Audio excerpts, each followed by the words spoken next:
Viagem na eletricidade.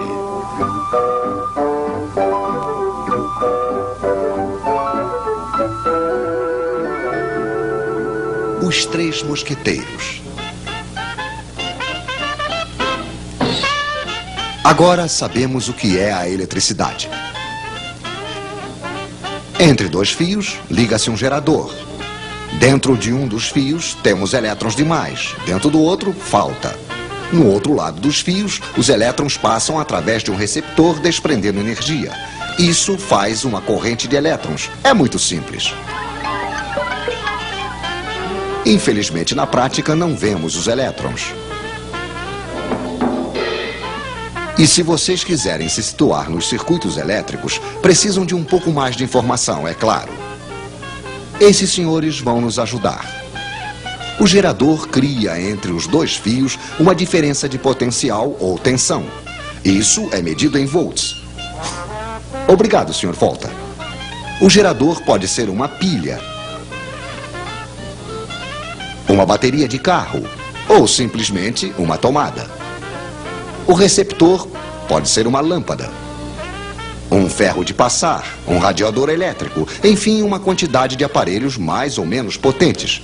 A potência se mede em watts, em quilowatts. Obrigado, Sr. Watts. Assim que o receptor é ligado ao gerador, uma corrente passa e não se precisa ser diplomado em eletricidade para compreender que se ligarmos uma lâmpada 2 vezes mais potente, vai passar uma corrente 2 vezes mais intensa. Isso supondo que a quantidade de volts não tenha mudado. A intensidade da corrente se mede em amperes. Poderíamos medi-la, é claro, mas não é necessário. Conhecemos a voltagem. Está escrito nas pilhas ou nos contadores. Conhecemos a potência, está escrita nos aparelhos. Basta fazer uma pequena divisão. Intensidade em amperes igual a potência em watts dividido pela tensão em volts. Por exemplo, quanto passa de amperes dentro de um radiador de 1500 watts ligado em uma voltagem de 220 volts? Pois é, passará 1500 dividido por 220, que é igual a 6,8 amperes, se não tivermos errado, é claro. Mas acho que os senhores nos prepararam um pequeno exercício. Em uma mesma tomada, eles vão ligar 3 lâmpadas de 100 watts, um radiador de 1500 watts, uma torradeira de 760 watts e um forno elétrico de 3000 watts. Problema: calculem a intensidade da corrente que vai passar na tomada. Bem, é muito simples. 100 mais 100 mais 100 mais 760 mais 1500 mais 3000. Potência total, 5560 watts. Dividido pela tensão 220, igual, senhores, igual a 25 amperes.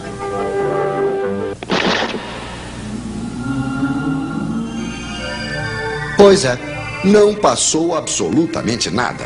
Ou antes, passou tantos amperes que os fios esquentaram, o isolante queimou, a corrente contentíssima, claro, passou diretamente e houve um curto-circuito. Os nossos senhores não conhecem o disjuntor. O nosso radiador esquenta por quê? Porque no interior, a corrente passa em um fio que tem uma certa resistência.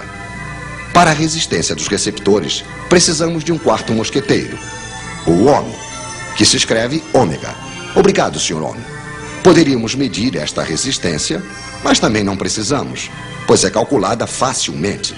Resistência em ohms igual a tensão em volts dividido pela intensidade em amperes. O seu radiador, que deixa passar uma corrente de 6,8 amperes, terá uma resistência de 32 ohms. Mas é realmente interessante saber disso?